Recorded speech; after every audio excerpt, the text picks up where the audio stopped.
ये स्वर सुना आप लोगों ने? हाँ, ऐसा प्रतीत हुआ जैसे कोई स्त्री मधुर स्वर में गा रही हो। किंतु यहाँ इस सागर के मध्य में यहाँ कोई स्त्री कैसे हो सकती है?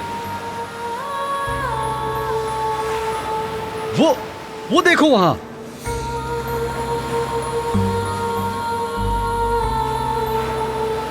हम इस मार्ग से अनेकों बार आए हैं, गए हैं अपने व्यापार के लिए, लेकिन इससे पूर्व हमने ये द्वीप देखा नहीं। यहाँ पर कितना हरा भरा सुंदर और आकर्षक द्वीप है। मार्ग नहीं है, कदाचित हमें यहाँ रुकना चाहिए, लेकिन जो आज तक नहीं था वो अचानक उत्पन्न हो गया। उसके निकट जाना हमें उचित नहीं लग रहा। अरे इसमें उचित अनुचित क्या है? कदाचित हमें वहाँ से हमारी तृष्णा बुझाने के लिए मीठा जल ही प्राप्त हो जाए। चलो इस द्वीप पे चलते हैं।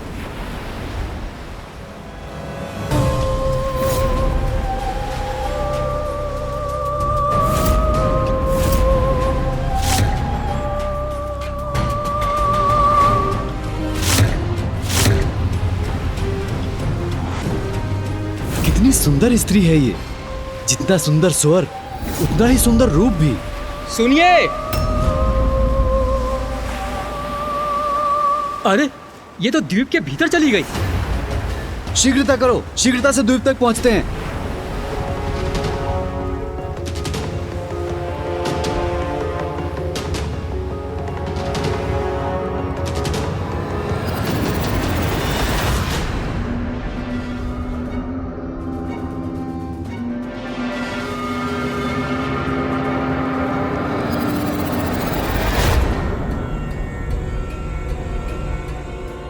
अरे वो देखिए, वो जा रही है, वो सुंदरी। सुनिए, अरे सुनिए, अरे रुकिए, हम आपको कोई क्षति नहीं पहुंचाएंगे।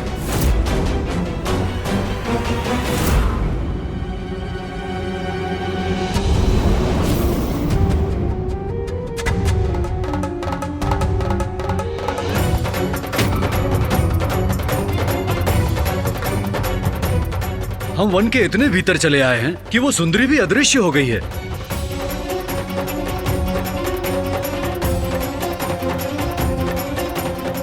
धुंध भी उत्पन्न होती जा रही है, अंधेरा बढ़ता जा रहा है। हमें वापस नौका पर लौट जाना चाहिए। हाँ चलिए।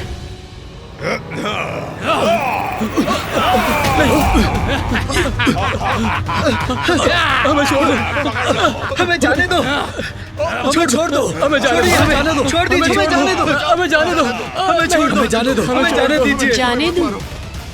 अतिथियों का स्वागत किए बिना जाने दूं? ये उचित नहीं है।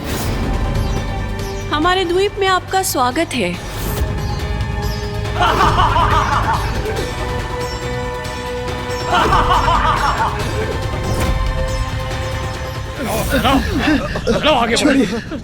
छोड़ दीजिए हमें। मैं आपका आभारी हूँ। आप लोगों ने इस उजाड़ वन को हरे भरे वन में परिवर्तित कर दिया। यहाँ चारों ओर जल ही जल है, नीर ही नीर, मछलियाँ ही मछलियाँ। मनुष्य और मनुष्य की जात यहाँ दूर दूर तक देखने सुनने को नहीं मिलता। आशा है आपका पड़ाव यहाँ पर सुख कर रहा होगा। सुख कर तो अवश्य होगा, किंतु हमारे लिए। धन्यवाद प्रिय, तुमने इनकी उपस्थिति कहा कि मेरी क्षुधा और बढ़ा दी। अब नियंत्रण नहीं होता।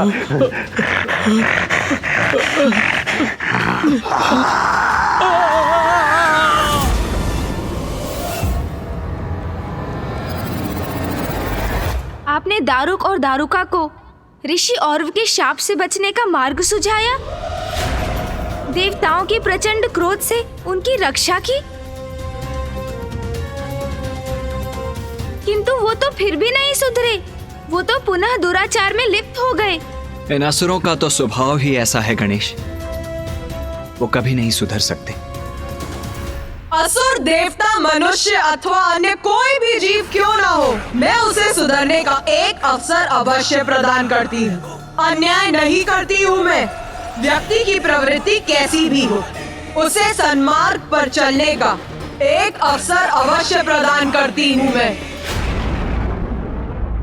माता, मेरे मन में एक प्रश्न उत्पन्न हुआ है। मुझे तेरा प्रश्न अवश्य ज्ञात है, किंतु उस प्रश्न का उत्तर मैं नहीं वरुण देव देंगे। पूछ अपना प्रश्न।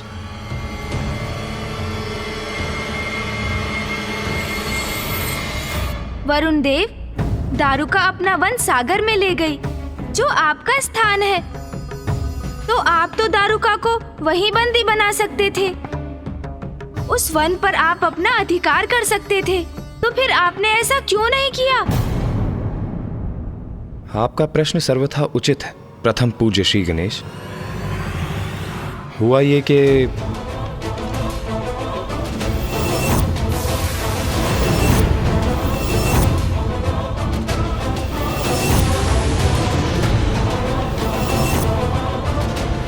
क्या हुआ वरुदेव? क्या आपने उन्हें देखा? कहाँ है वो? आइए मेरे साथ इंद्रदेव।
ये देवता लोग शांति से बैठने वाले नहीं हैं।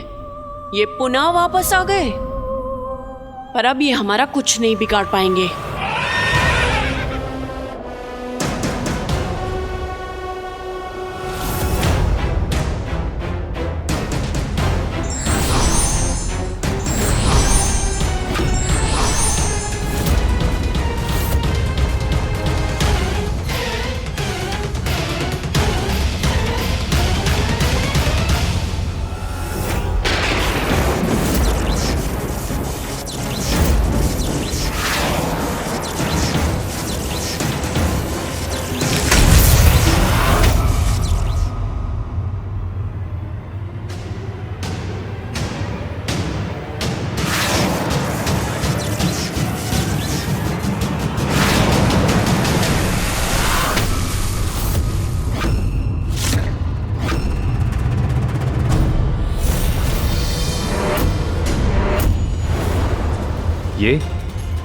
ये क्या हुआ?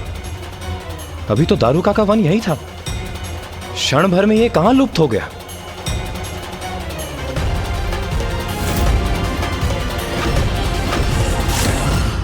एक संपूर्ण द्वीप अचानक दृष्टि से ओझल हो गया।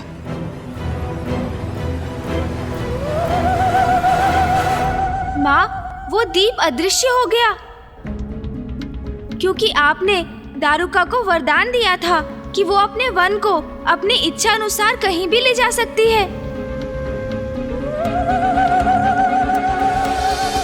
मैं बार बार उस वन को ढूंढता। हम वहां पहुंचते और जैसे ही हम उन पर आक्रमण करने वाले होते तो वो अदृश्य हो जाता। कभी कभी तो वो असुर जल के भीतर जाकर छिप जाते थे। अनेकों वर्षों तक असुरों ने सागर पर अपना प्रभाव स्थापित किया। सागर के जीवों के साथ साथ उस पर यात्रा करने वाले यात्रियों को भी वो कष्ट पहुंचाते थे।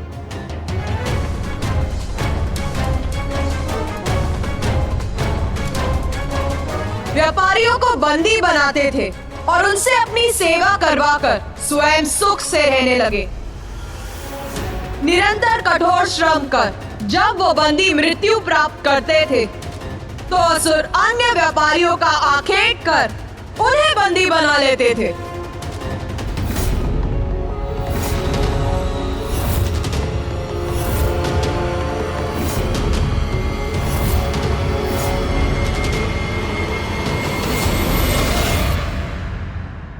माता, अर्थात उन असुरों के कारण स्थिति बिगड़ती ही जा रही थी। पृथ्वी पर वो ऋषियों को ताड़ना देते थे और सागर में निर्दोष व्यापारियों को। और हम इस संकट को दूर करने में असमर्थ थे।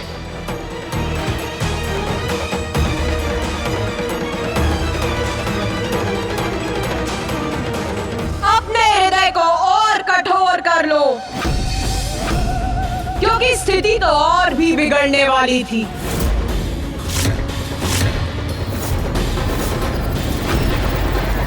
किंतु माँ, इससे बुरा क्या हो सकता था?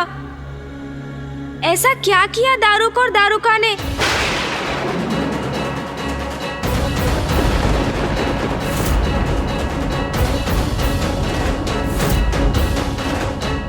उन्होंने एक ऐसे व्यक्ति को बंदी बना लिया जिसे उन्हें बंदी नहीं बनाना चाहिए था।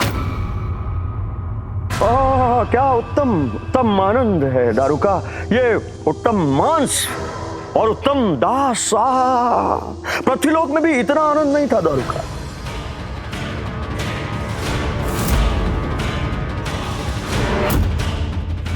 इनको ले जाओ, इनको बंदी बनाओ। ये भोजन के लिए बाद में प्रस्तुत करना। इनको खाएंगे, ले जाओ।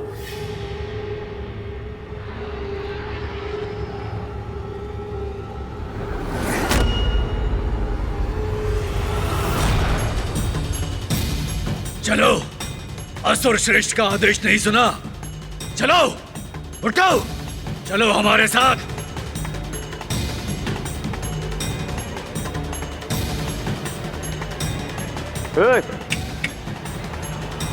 रुको।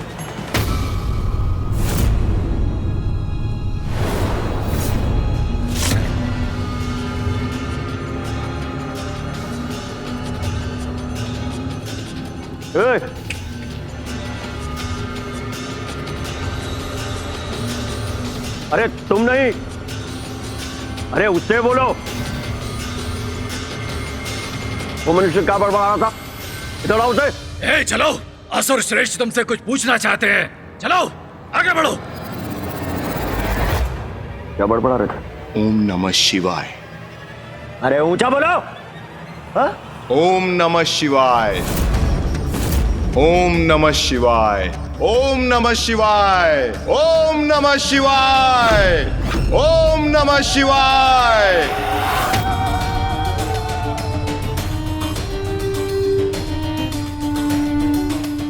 माता, कौन था वो व्यापारी?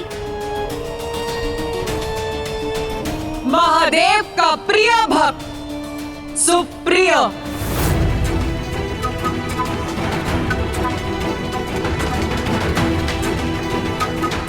सुप्रिय, जिसके कारण महादेव और देवी आदि शक्ति के मध्य द्वंद्व की स्थिति उत्पन्न हो गई।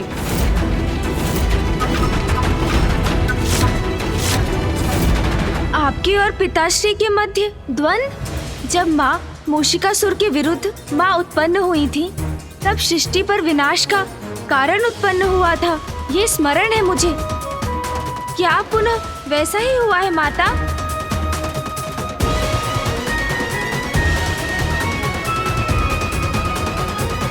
सच्चे भक्त की निर्मल भक्ति की अपार शक्ति को कम मत आंकना गणेश। संतान के दुख को देखकर जैसे माता पिता द्रवित होते हैं, वैसे ही निष्ठावान भक्त का दुख हमें भी द्रवित करता है गणेश। तब भगवान नहीं, अपितु भक्त के माता पिता के रूप में परिणाम की चिंता किए बिना सब कुछ छोड़कर हम उसकी रक्षा के लिए प्रस्तुत होते हैं गणेश।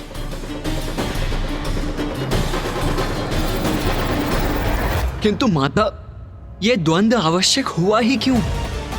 क्या कारण था माता आदि शक्ति और पिताश्री के मध्य द्वंद्व का?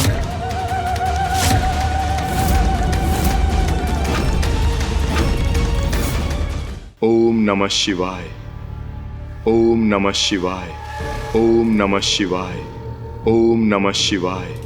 ओम नमः शिवाय। क्या बोला? ओम नमः शिवाय।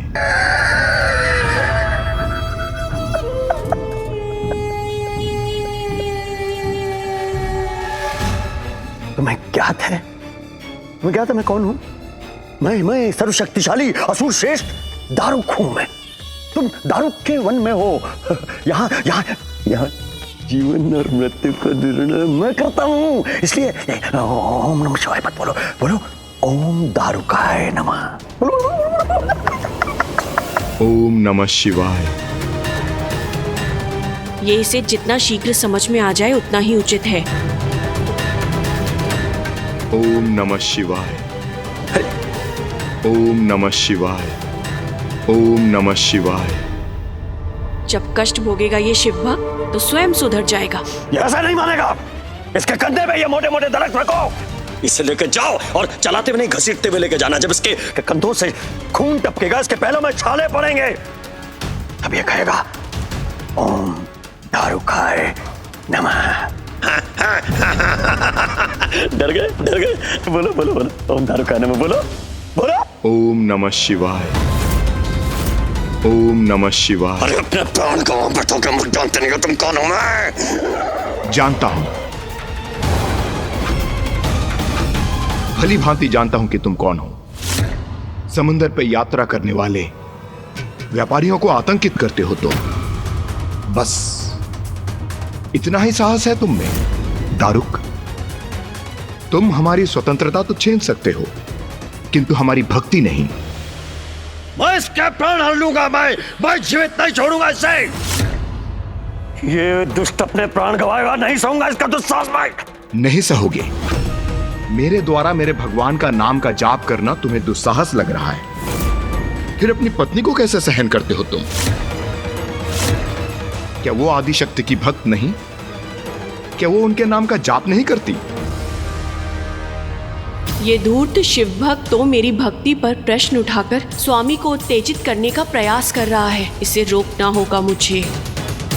इस उद्दंड शिव भक्त को इसकी जिह्वा पर नियंत्रण रखना सिखाना होगा मुझे।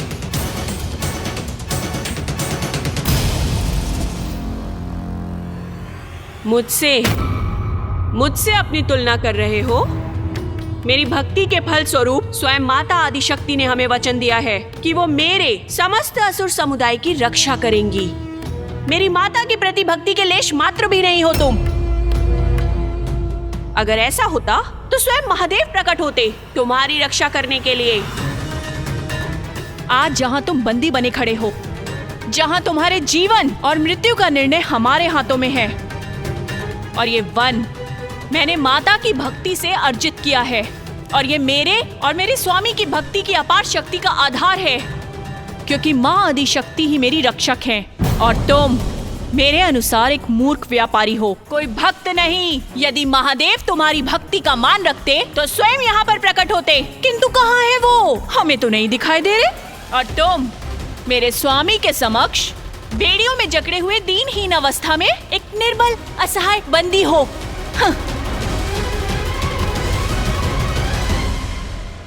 ओम नमः शिवाय। ओम नमः शिवाय। ओम नमः शिवाय।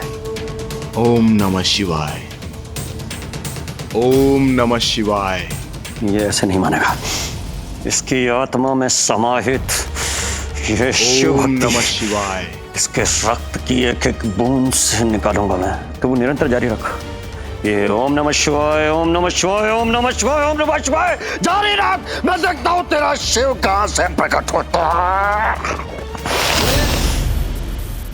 ओम नमः शिवाय। ओम नमः शिवाय।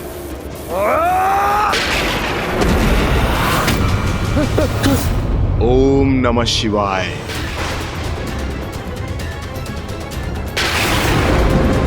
ओम नमः शिवाय। ओम नमः शिवाय। रुका ये विद्युत ऊर्जा कहाँ से बना है? ओम नमः शिवाय। ओम नमः शिवाय। का ये आकृति कैसी है? ये रुका क्या है ये? ओम नमः शिवाय। ओम नमः शिवाय। ये अचानक संपूर्ण वातावरण इतना भयंकर रूप क्यों ले रहा है? ओम नमः शिवाय।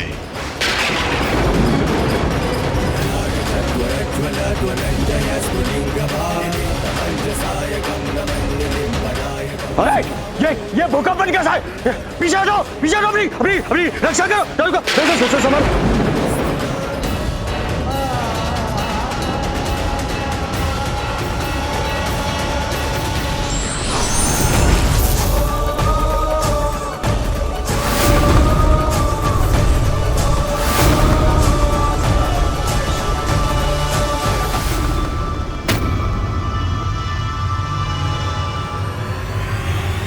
पिताश्री अपने भक्ति की रक्षा के लिए प्रस्तुत हो गए। तब मुझे भी ऐसा ही प्रतीत हुआ रे, किंतु नहीं, उन्होंने तो स्थिति और भी विकट कर दी। किंतु वहाँ पिताश्री के आने से स्थिति बिगड़ कैसे गई माता? क्योंकि इससे महादेव और आदि शक्ति के मध्य एक तनावपूर्ण और भयंकर युद्ध की स्थिति उत्पन्न हो गई थी गणेश।